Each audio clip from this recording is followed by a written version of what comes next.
was to see how well three different methods for determining the annual daylighting in a space performed against each other in terms of speed and accuracy.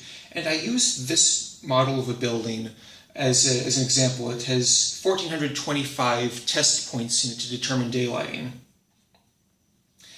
For that building, the three different methods each predicted about the same value, and I'm showing here those three methods performed both on the CPU and on the GPU for added speed.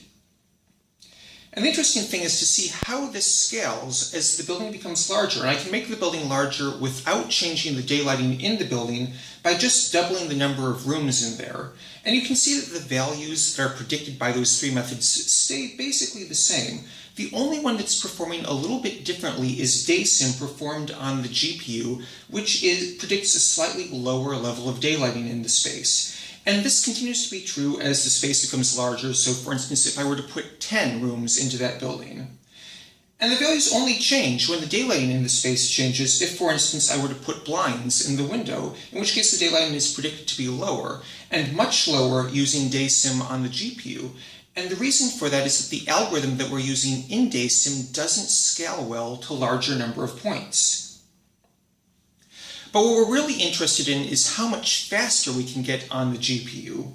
And you can see that one method in particular, the 5-phase method, gets a really large speed up on the GPU. And I could add more cores by adding a second GPU and see how the speed changes then. And in that case, for our larger buildings, the speed up increases still. It's only for the small buildings, the one room and the one room with blinds, that I don't get as much of a speed up on the GPU if I have two GPUs. And the reason for that is that the 1,400 sensor points that I have in that space is actually smaller than the number of cores on the single GPU. So there's no advantage to be had by adding the second GPU in those simulations.